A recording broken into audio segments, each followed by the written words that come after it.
Hello everyone. In today's video, I'm going to be doing my kind of first impressions of the Piper Warrior that just came out from JustFlight this morning.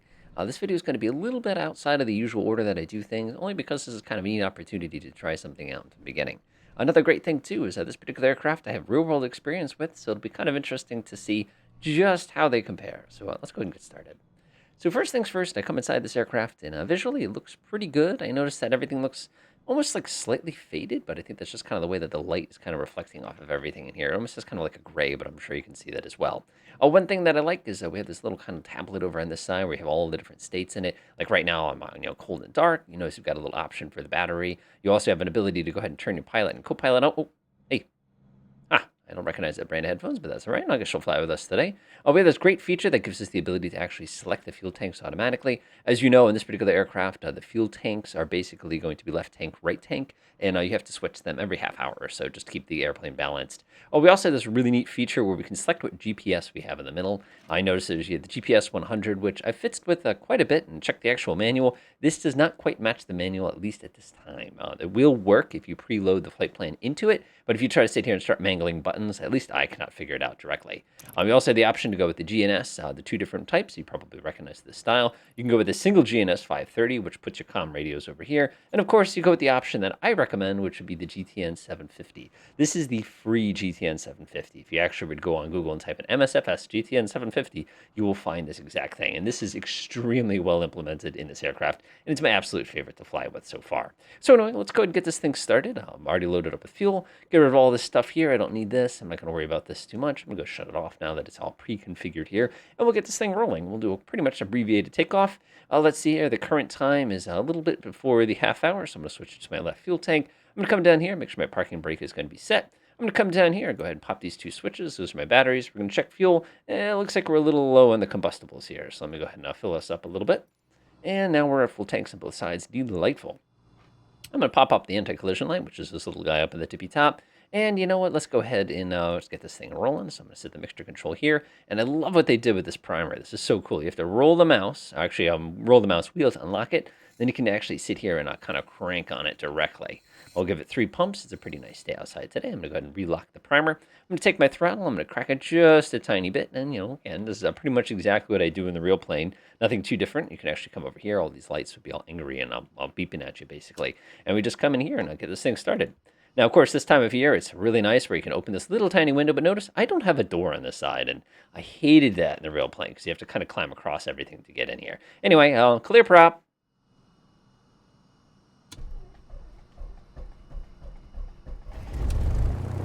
Delightful. All right, we're going to let that stabilize a little bit. We're going to hold it at about 1,000 RPM. We'll go ahead and lean this sucker out. So that is going to be good to go for, just kind of sitting here on the ground. Now, the Avionics is actually really cool because they actually took the time to simulate all the individual circuit breakers. I can actually shut things on and off if I want. I can break my overhead lights if I wanted to. Again, I'm not sure why I would, but I could if I needed to. I'll go ahead and close that off. Avionics switch, boop. That's all you got to do for that. Nice and easy to do. You can see everything starts booting up. I'm going to go ahead and flip on my intercom so I can talk to the person next to me. You got your 2 master volumes over here. We have a really good old school autopilot. Notice there's no altitude hold on here, which is kind of interesting, and it makes things interesting and kind of fun for us. Other thing we do is we have a little navigation GPS switch. I'm going to go ahead and click that. And we have our MSG warning saying we have no departure airport or anything like that. It's going to be a pretty short flight today. So let's go ahead and take advantage of our little device here. Again, this is so handy to do. We do K4 Bravo 8. Oh, no matches. That's fine with me. Let's try regular 4 Bravo 8. That sounds good. Go enter. We'll go over there and try out the pattern and maybe do an emergency or so just to kind of see how this thing handles. I noticed for whatever reason this defaults to the European standard even though we're in the US, so I have to press VFR. That pops us over here, altitude recording. Go ahead and press enter. Again, depending on what avionics set you have, this is going to give you a slightly different experience here. Go ahead and flip that one on. I'll go ahead and pick a local VOR to see if it's working appropriately. Now notice it didn't work immediately. The reason it did not work immediately is because look what DME it's linked to. Pop that switch, and now we're in business. I'm actually going to click the switch and make that go away. We don't need to look at that. And I can see about 7.7 nautical miles. Of course, if we wanted to, we could press the Alt key and click on it, and it would pop it out on our screen. I'm not going to worry about that too much. All right, let's go ahead and get this bucket going here. So we're going to have to determine exactly what our ground frequency is. Pretty easy. It's going to be 121.60. and hit the transfer button. Again, this is an amazing tool in the real world. We're going to be doing a west departure today. So let's go ahead and give them a call and see what they got to say for us. Piper November 3133 Quebec with India request taxi for takeoff west departure. Piper November 3133 20. and hold short of runway 20 using taxiway Alpha. Contact tower on 119.6 when ready.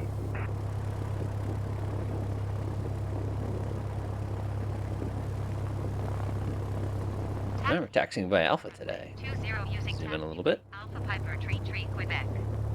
All right, let's get this thing rolling. That was a little weird.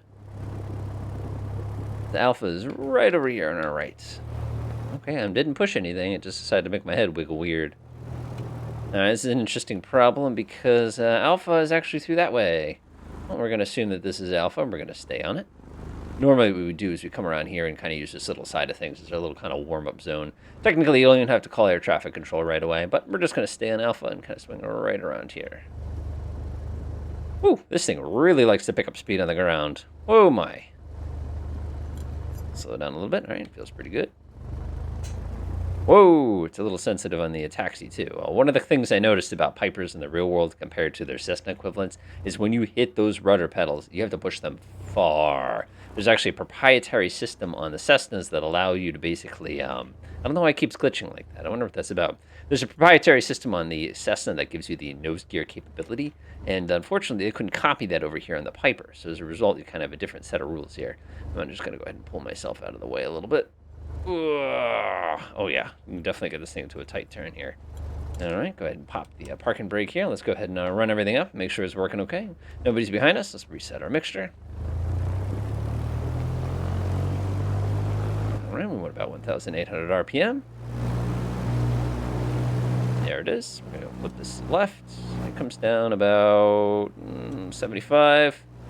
This one wants to come down about also 75. Nice. I'm going to go ahead and pull on the carburetor. Oh! Oh! That click spot's very difficult to get to. We did not see a decrease in power with the carburetor heat. Interesting. I'm going to go ahead and smoothly reduce power anyway, just like I would normally. Interesting. So the carburetor heat is there, just doesn't change your engine power. Okay, that's fine. Pop that back up. Looks pretty good. Go ahead and stick this one up here, back to 1,000 RPM. All right, that's nice. Let's go ahead and call them. Request takeoff VFR. Let's see what they got for us here. 3133 Quebec, ready for departure to the west. Pulling up traffic. Love it. Piper November 3133 Quebec. 356. Oh, 25. Ugh. That is going to be a heck of a crosswind later. Departure to the west approved. Cleared for takeoff runway 20. Cleared 20 for 2133 Quebec. Of course, we say Quebec. We never say Quebec. 20 Piper. All right, sneak onto the runway, get everything ready. We're going to make sure our fuel pump is turned on. We don't want that accident. We're going to go and pop on the landing light. Unfortunately, we don't have one of those newfangled LED landing lights that don't use any electricity, really. We got to get the $10 Amazon special. All right, let's go ahead and get going. Oh, man, that's nice. Sounds great. Oh, that's nice. Yeah, they did a nice job with this. I like that. All right, pull back. Ooh, boy, that's hard to pull back. Okay. Probably should have been a little more careful with my takeoff trim there, but that's all right. We'll go ahead and coordinate the aircraft now that we've gotten airborne. All right, we are going. Love the fact you can just bring up that display down there and see exactly what you're doing. All right, we can't do any fancy turns until we get to about 700 feet. Oh, apparently we're being given the approval to continue. It never happens in the real world. Usually you have to tell them. I'm just going to bring this thing to the west. And this thing needs a lot of elevator, which is actually very much like the real one. I was extremely surprised in the real plane to see just how much elevator it takes to get this thing to actually work here. Coordination-wise, it takes a lot of physical force to push that rudder far enough where you need to actually go. The aircraft, it's got kind of a weird stiffness to it. We'll have to take it down to slow flight and see exactly what happens here.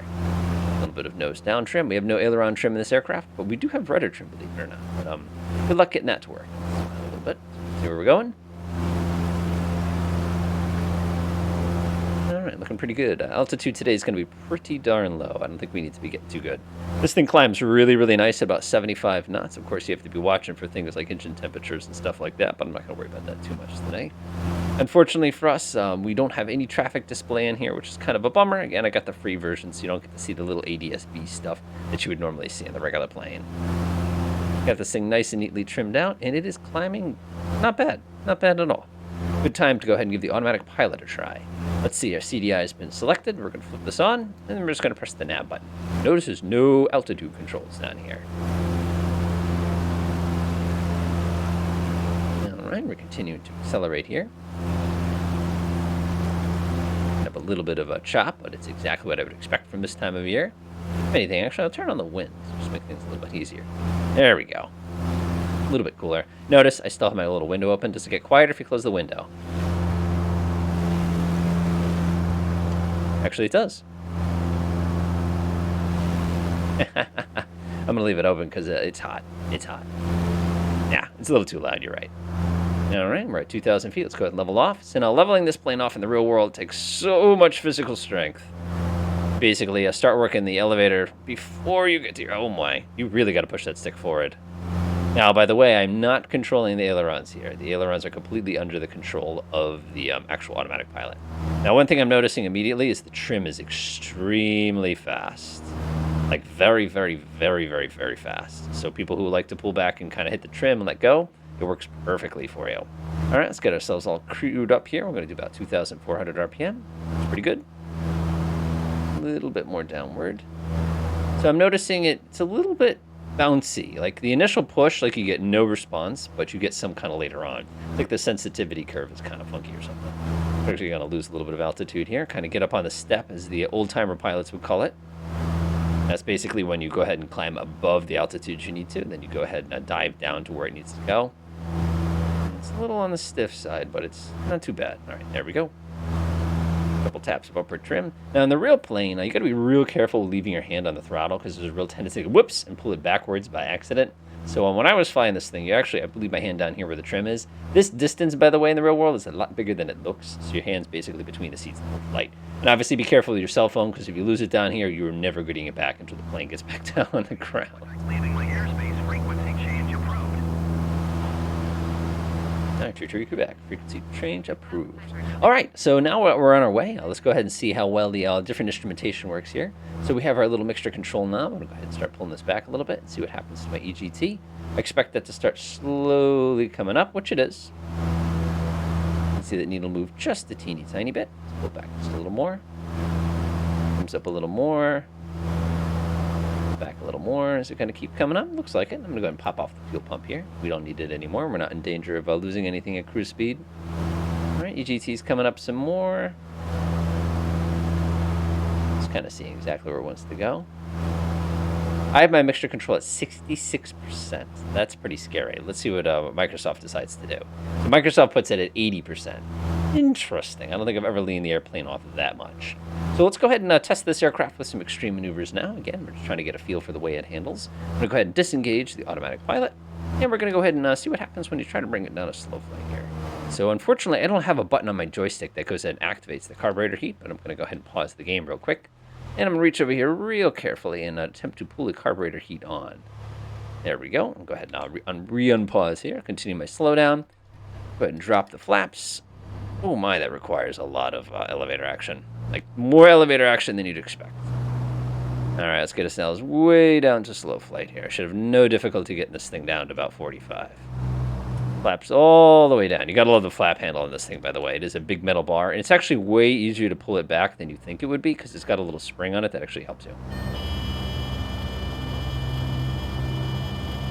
All right, and we are now in slow flight. Let me give it a little bit more power.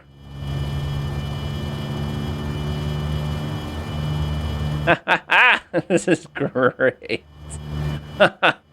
Oh man. So I've slow flighted this airplane, and this is exactly what it's like. Basically, you fly it at 0 speed and not very, very high power. Oh man, yeah, you can definitely feel it wants to depart a little bit. Give it a look at my power's at right now. This is cool. All right, let's go ahead and pull the power back, and let's bring it right into an approach stall. And there's a stall, pretty benign. Back up.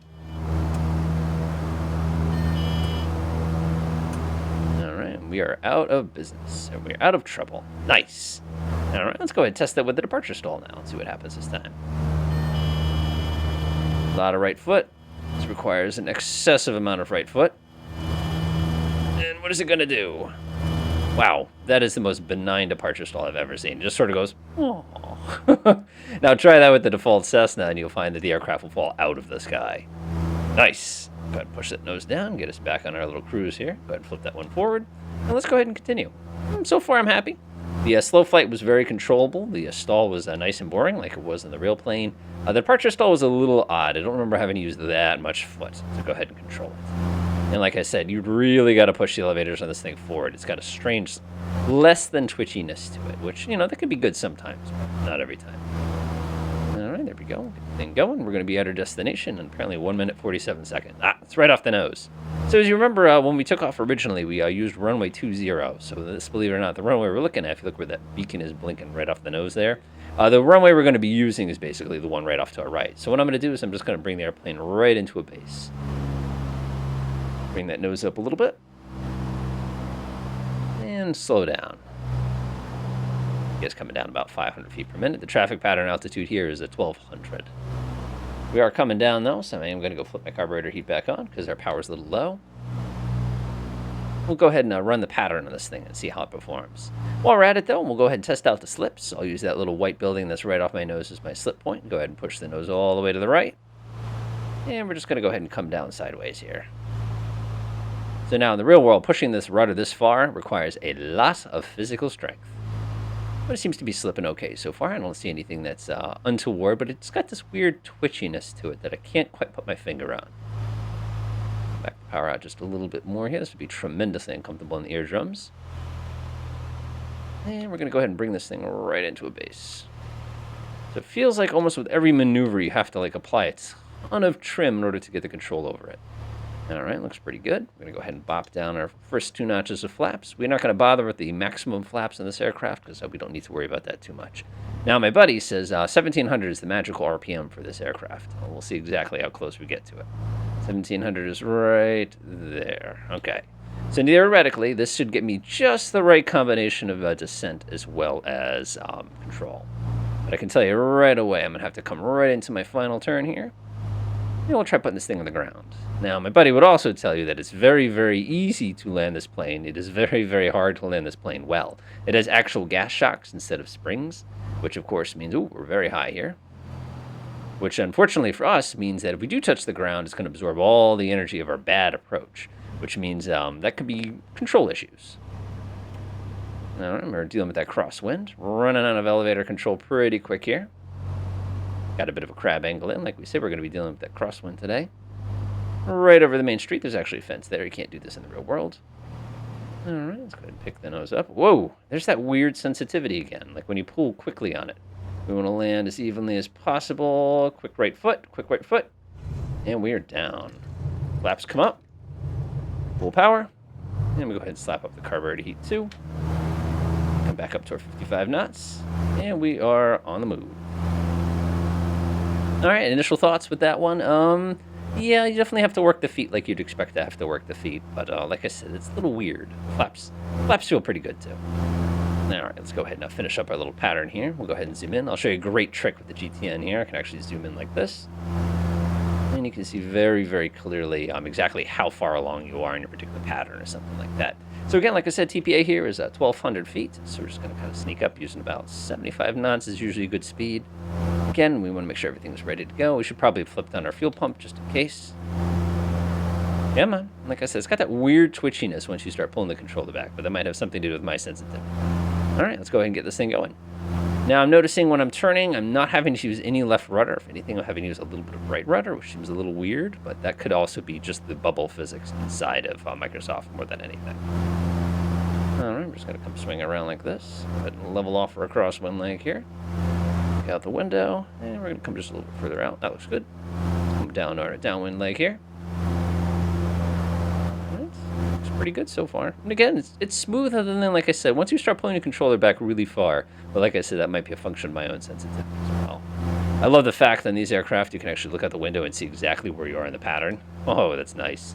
Can't do that in a high wing, and I'm already 100 feet above my traffic pattern altitude. So for one thing, this aircraft climbs much better than I would expect it to. Then again, it might just be a warm day too, or a cool day, I should say. All right, we're definitely getting sent out to sea here. I'm going to swing myself back in here and kind of create a bit of a crab angle. Nice. Back to 1200. Again, this is a pretty typical windy day here. No, we're getting a little too close. I'm going to back it back the other way. We're going to go test out the magical 1700 RPM theory in a second, but we're going to do that when we get a little closer. Yeah, that crosswind is pretty real. Looks pretty good there. To the right a little more. All right, let's try it out. 1700, first notch of flaps. Nose down, we're going to get about 500 feet per minute. All right, we are getting blown away here. I'm actually going to bring the nose of the plane, even though it doesn't look square, it actually is square. I just look at the end of the runway. Are we getting closer to it, or are we getting farther away? This is your turns around a point. There we go. Swing this way, see what it wants to do. All right, go ahead and take our next turn. We're going to pull up the next notch of flaps. Again, I have not touched the power setting this entire descent. We're testing the magic RPM here.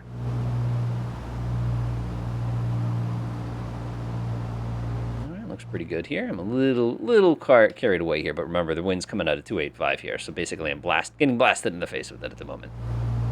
And we're a little high, but that's okay. I'm just going to let the nose come down on its own. Again, I'm not touching my power setting here. We'll go ahead and pull final. I'm not going to use all flaps. I have a flight instructor who would severely disagree if I tried to put the flaps down all the way here. I'd cheat a little bit and kind of stick my head down so I can see what I do. You do the same thing in the real world all the time. And believe it or not, it's nice. This is pretty good. All right, we're going to go ahead and land the plane, and then we're going to go to a balked landing here.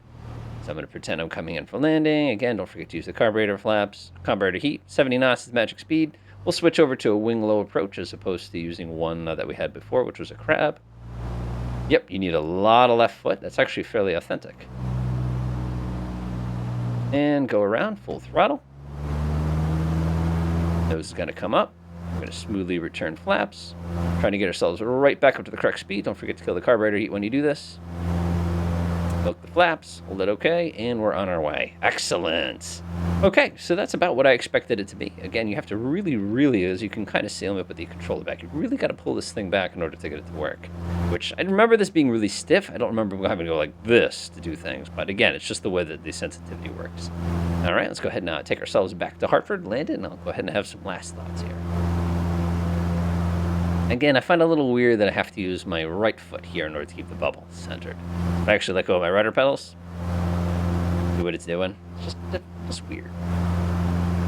All right, we'll go ahead and climb ourselves up. And I'm pushing the right foot. It's because we're climbing. All right, it's actually really easy to keep coordinated when you turn. Now, if I let go of the pedals, let's see what it does. Interesting. Maybe I just need a little bit of rudder trim or something along those lines.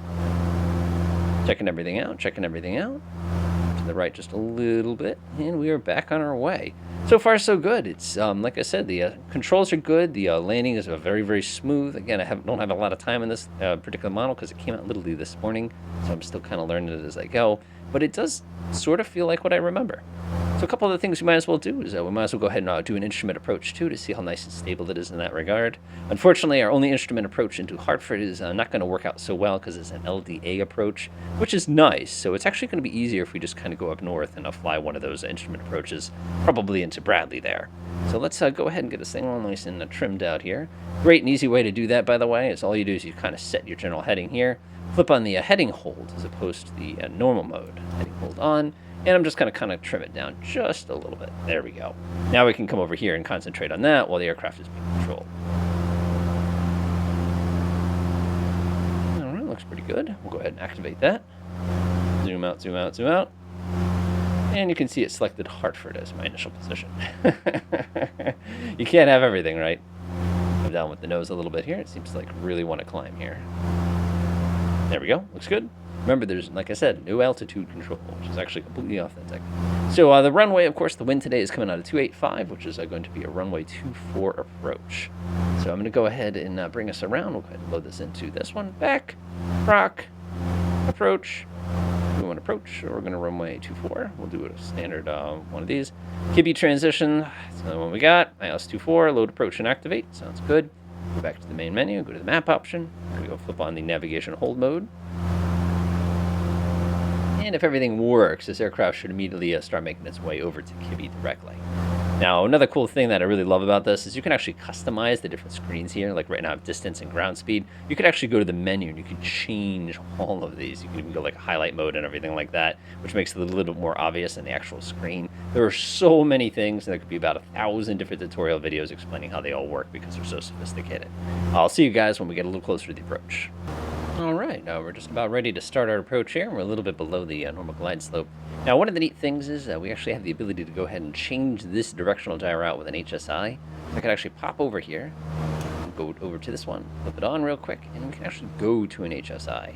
If we go to an HSI, it's much, much easier to read when we're doing a landing approach because now your glide slope information is going to be projected on the side rather than having to look over here, which makes our lives just a little tiny bit simpler. Let's go ahead and pop that off. One nice thing that I really appreciate is the fact that our handy-dandy 750 here has already preloaded the appropriate frequency, so I'm just going to go ahead and swap to that one right away. And then what I'm going to do is I'm actually going to go ahead and flip the CDI mode.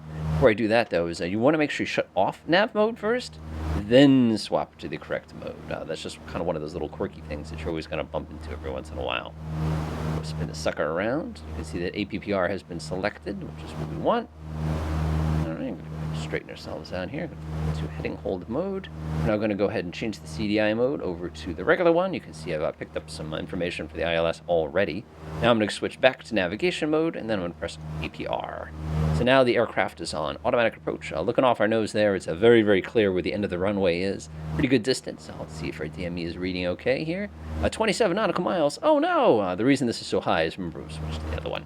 Let's go ahead and flip it over here. Looks like we got 11 nautical miles to go. We're approaching it doing 41 knots. 41 knots, huh?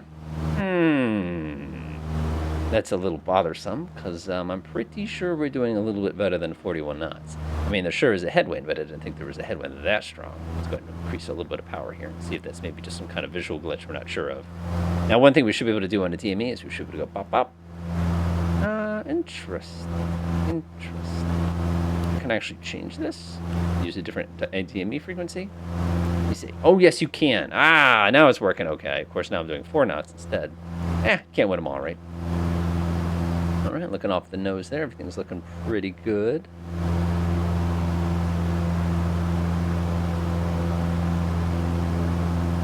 Got a little bit of extra time acceleration here. Make my life a little bit simpler.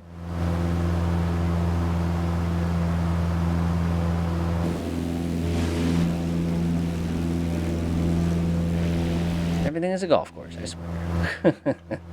All right, let's see how this thing actually handles on our approach here. So it looks like we've got a pretty good speed so far. I'm getting a little high, but that's perfectly fine. Like I said, we don't have any vertical navigation on this one. So the way you'd fly an ILS in this way, oh geez, I'm cutting up Delta Airlines 19 or 18 here. And there's also Romeo Papa Alpha 4560. These are all not AIs. These are actual regular folks. Interesting, because the railroad wind is coming from that direction. My simulated wind's coming from that one. All right, let's do it. So what I'm going to do now is I'm actually going to pull the throttle backwards. Push my nose down just a little bit to kind of get this going. And what we're going to do is we're basically going to use the throttle in order to control our vertical speed. It takes a little bit of kind of handiwork here, and I'm going to have to kind of get everything nice and established. This is a fun ILS trick, by the way, if you've not tried this one.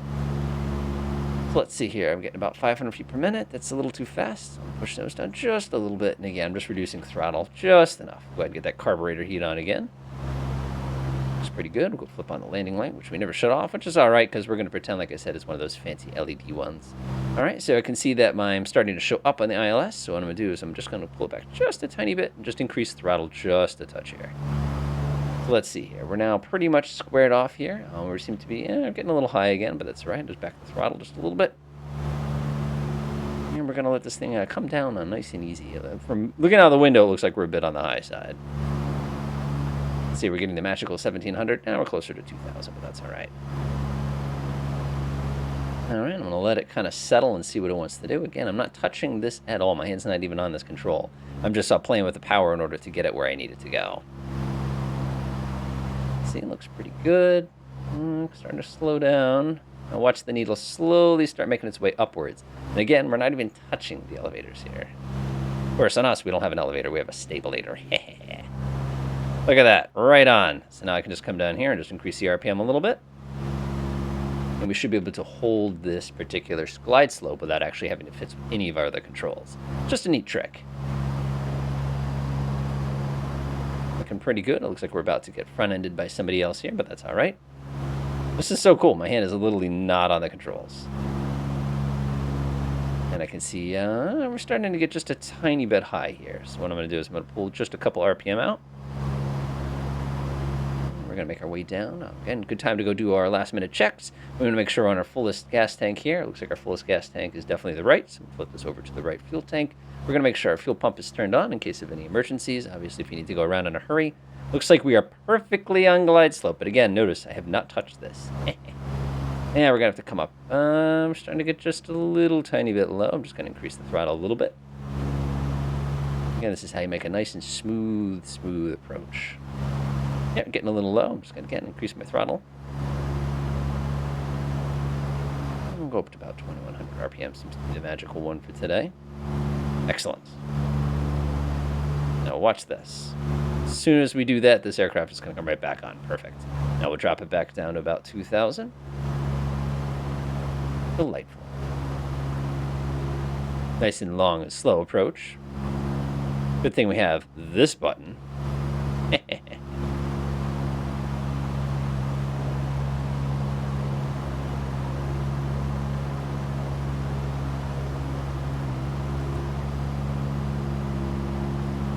All right, time to get this aircraft ready to put on the ground. So we're a little high right now, but that's all right. We're going to fix that in just a... Whoa! That's flight sim.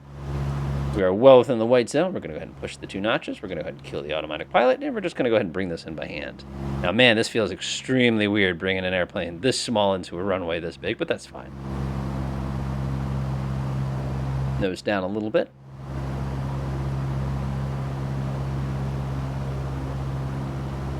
All right, looks good. Looks like we have 0.7 nautical miles to go to the end of the runway. Airspeed's a little fast. You can always correct that by pulling back on the nose just a little bit, but right now we're pretty much right on glide slope, so I don't want to slow down too much.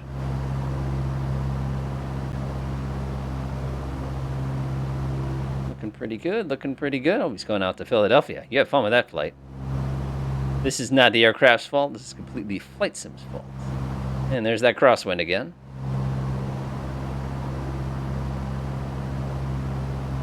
And I think we're through the worst of it.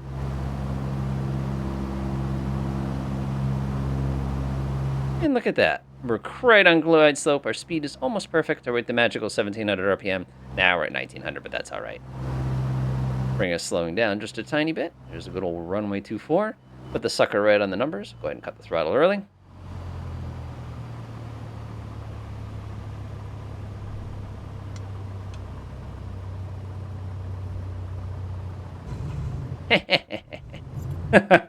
Great plane.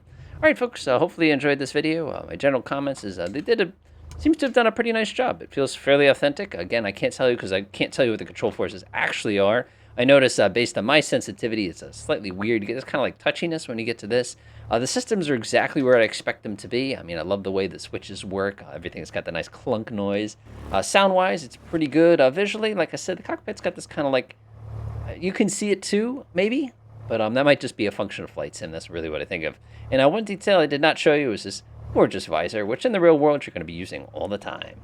Enjoy.